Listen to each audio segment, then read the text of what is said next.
Coming up on today's wrestling news, more WWE stars gone from the roster. Johnny Gargano shares devastating personal news. CM Punk is cleared for WWE SummerSlam return. And we've got a Dalton Castle update.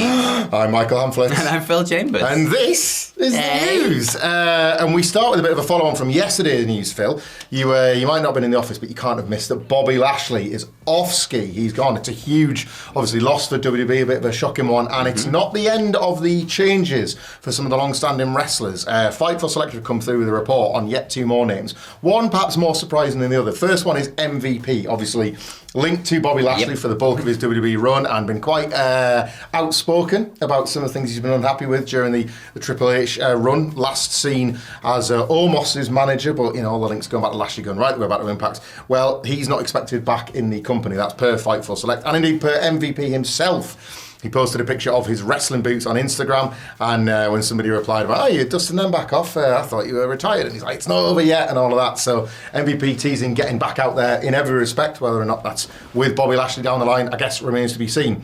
But also, as well as MVP not being booked for television or house shows or anything like that, Tamina is one that internally has been taken off the roster.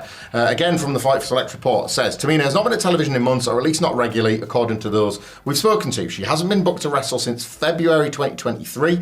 She was at TV in the months that followed. Tamina wasn't featured in the draft pool of 2024, even though she was drafted to SmackDown in 2023. We were told there were no plans for her since. She does not have a brand listed on WWE's official website. And then the report goes on to add, those that Fightful spoke with said that it would not be surprising to see her remain part of WWE in some capacity, and that she was long seen as a locker room leader and a mother. So this could be, rather than MVP's potential exit, this could be a bit of a transition away from wrestling for Tamina. She came into the main roster in 2010 as a member alongside the Usos, obviously. She's been a member of the women's division ever since. She got a tag title reign with Natalya that felt like a bit of a thank you nod from the company back in the latter days of the pandemic in 2021, having been the most over wrestler at WrestleMania 37. But yeah, February 2023, it's a long old time without a match. Long old time. The last sort of public appearance I remember of Tamina, remember when CM Punk was still with AEW and turned up at that Raw? And he went and apparently made amends with the Miz and things like that, and Tamina was apparently one of the people that was she was chatting with him in the car park, I think, if I remember correctly. But yeah, a long-standing, obviously, company figure at this point. And yeah, to Fightful's reporting, leader and mother, and perhaps of value backstage rather than in front of the camera. This is the thing with Tamina. You always forget how long she's been there, and then you go back and watch old pay-per-views or something, and you're like, Tamina's there. Yeah, it's like, she's one of those people that just, you've been there forever now. A part of the furniture. Yeah. And you never know how much these people are doing backstage. Just because she hasn't wrestled since March 2023 doesn't mean she's just been sat at home, cashing a paycheck. No. There's a lot of other things that you can be doing within the company. And I mean, just that amount of experience in itself must be really useful to teaching some of the younger lot backstage, and just sort of helping them live within the WWE system and figure out what to do. So yeah, it's a bit of a strange one. All of these names are just kind of not being on the radar, even as possible names for leaving. Obviously, Bobby Lashley was a big shock because it's what the hell. But MVP makes sense when you tie it into Bobby Lashley and what they've been doing on TV and things.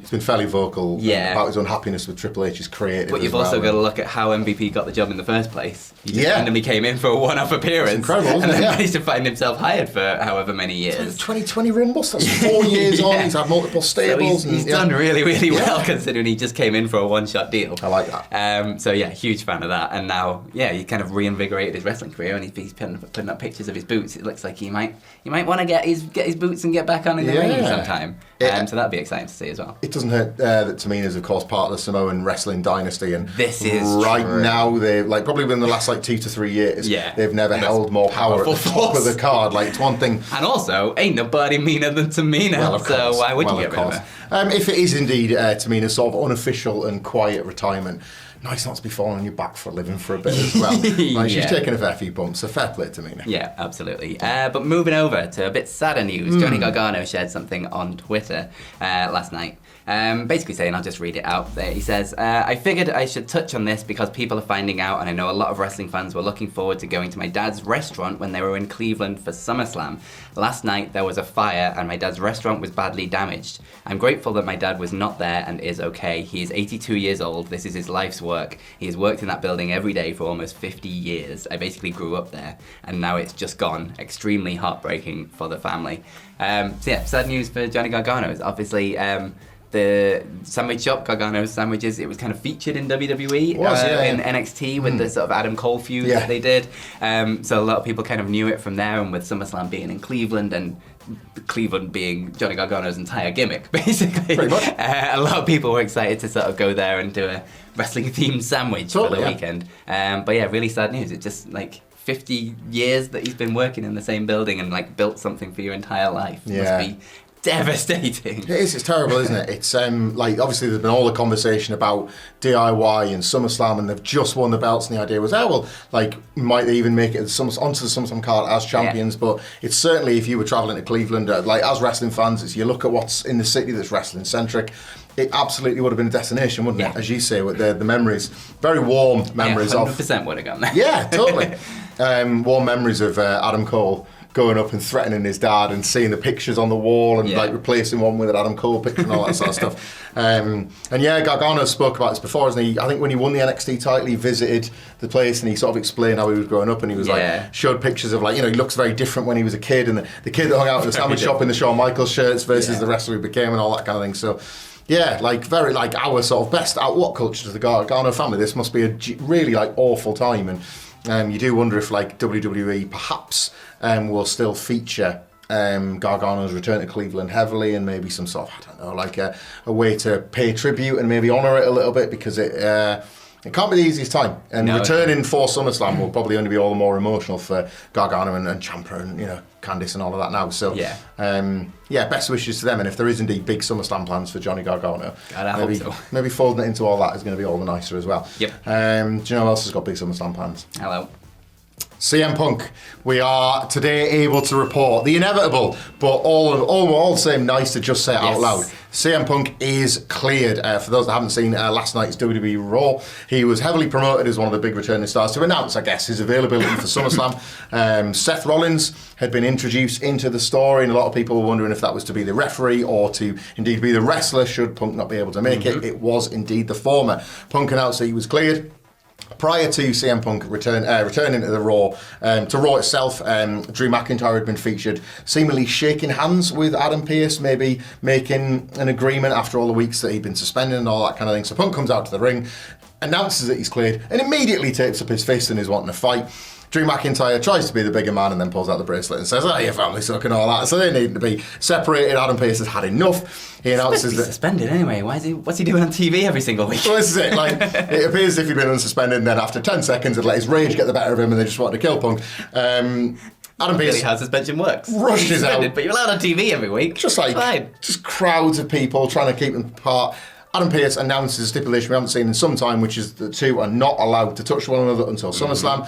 And obviously no officials or referees want to be kept between them at this point. So who is there to do the job? Seth Rollins. He comes out and he's announced as the referee. Two stipulations we haven't seen in a long time, really. I know. It's been a special ref in a while. We're all very excited about what Seth Rollins' referee's outfit is going to look like. But yeah, Seth Rollins stood in the middle of the two of them, called them both morons, hates them both equally. But I guess that positions him as a fair and impartial referee. Yeah. And they're going to do like a sort of a summit between the three of them next week, where I think Rollins is going to go over the rules, which is probably along the lines of, you can absolutely kill each other. I won't be counting you out. May the best man win, but I'll just pick the bones of whatever's left. Yeah. So yeah, look, it's a big deal, this. Like, CM Punk did work some singles matches in December on the house show circuit. He worked Madison Square Garden, loosened up, I guess, against Dominic Mysterio, but then made his formal on-screen return at the Royal Rumble, where, of course, Drew McIntyre has injured him. They did the I Prayed for This and It Happened promo the night after the Rumble, which was effectively the beginning of this Drew McIntyre storyline that has made it all the way to SummerSlam through pretty much every massive pay-per-view along the way. So yeah, it's one of WWE's many hot hands right now, isn't it? You know, I think I've argued for this on various podcasts, the Raw Review podcast coming later wherever you get them, that I think this contests Cody Rhodes versus Solo Sikoa for the main event. I think last night WWE were talking about Gunther and Damian Priest as possibly going on last. The big matches at SummerSlam are big. Yes, absolutely, and this is definitely the hottest of the big matches, even though it doesn't have a belt attached to it. It's like 7 months in the making now, this match, with this sort of Royal Rumble to this, and I think it's genuinely been one of if not the best time that WWE has ever handled an injury in terms of keeping it in the storyline and in somehow making it hotter than you ever could have possibly done it without the injury, just because of how long this has gone on for and how much it's simmered underneath and how they've been patient with building it up and ramping it up to get to this, where it's just absolutely fever point. I'm just desperate to see these two in the match, and then you throw in Seth Rollins into the mix and the amount of ludicrous shenanigans that could go on that can extend this but also keep it interesting at the same time. I think they've played this hand very, very, very well. I'm super excited for this match. It's honestly an example and a reminder of how like restrictions can help in pro wrestling. Limitations, a bit of discipline. Like the matches aren't everything. I get beaten up when I say that all the time. Like don't be kind to me in the comments. But generally, matches are not everything. Like wrestling is not just about the wrestling. Not in my opinion anyway. And I think this is a prime example of how to do it right. It's not going to be right all the time. And you know there are examples across Raw, let alone the rest of wrestling, where there are examples of sometimes just get to the point, get to the match. But this has been one of those ones where the wait has been kind of worth it, and the journey has been just as fun. And like as good as this match would have been without all of this, with it, it just means so much more. It's so much far more important. That first moment when like they've just done their entrances and they're about to ring the bell and go for it is just going to be electric in that massive building as well. It's gonna, it's beautiful. Phil, speaking of massive buildings, we would be remiss if we did not, of course, remind viewers, listeners, that AEW will be hitting our most massivest building here in the UK, Wembley Stadium, for All In, the second year in a row. Thing about me, I just like to get to Wembley probably 5 minutes before the show time. Like not bothered about like really busy tubes, really busy crowds. Like, is that what you do? You probably get to Wembley like what, 2 minutes before Wembley doors open? No, actually, I get to Wembley around 12 p.m. Why? Because then I go to the What Culture live show. What? Live at Wembley-ish. What? No Just way. around the corner. Did you not know about this? I had no idea. You can come like 5 hours earlier and you can hang out with us. What? Incredible. So whatculture.com/tickets. They are available right now. There are also merch options for t-shirts and foam fingers for ups and downs, so you can show your support for all of the AEW All-In matches. It starts at 12, and then there'll be a live show, and then afterwards there'll be like an extended meet and greet thing and a hangout with us, where you can have a drink before the show with us. You can grab some food from the venue and just have a beautiful time. And it's 2-minute walk away from Wembley Stadium, so as soon as you're bored with us, you can just toddle off to the stadium and have a bloody great day. Or as we were talking about yesterday, go along in a massive convoy with Will Bourne at the front with a massive loudspeaker like that Bullet Club invasion of Raw. So sounds brilliant. Great stuff. I'm in. You should be too. I'll be going to Wembley after that. Can't wait. AEW All In. It's going to be fantastic. And then I assume you're going home afterwards. Yeah, just join the big queues and probably go home, yeah? Yeah. No. What? Actually, because there's an All In after party in the same building that we're doing our pre-show in. Sweet Chin Disco, we have partnered with them. They are doing a sort of All In after party straight after Wembley. And not only is Platinum Max Caster going to be doing a rap show, not only is Prince Nana going to be doing a DJ set, but our very own Adam Wilborn is going to be hosting the damn thing. Definitely right up there with those. I think even he would say that's in reverse order, isn't it? Yeah. So that is happening straight after AEW All In. You can get your tickets if you search for Sweet Chin Disco. I'll put a pinned comment down below with links to both of them.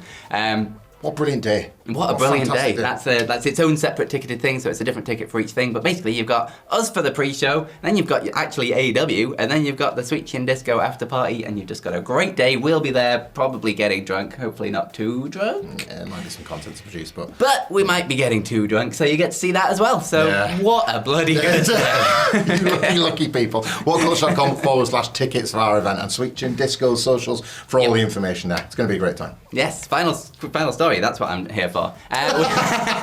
We have an update on Dalton Castle. Yes. Last week we announced, we didn't announce, we just reported that he got knocked out in the AEW Collision in his match against Roderick Strong when a stray knee hit him straight in the face, and down he went, and there was a bit of an awkward end to the match. But we've got an update on him right now. So this is coming from the Wrestling Observer, Brian Alvarez, and it's good news that he was not diagnosed with a concussion from being knocked out and hit with a knee. However, he is going to be out of action for the rest of the year, but this is due to him getting surgery on a different injury, so not related to this. So Right. it's just kind of a coincidence, I guess, that they've hit at the same time.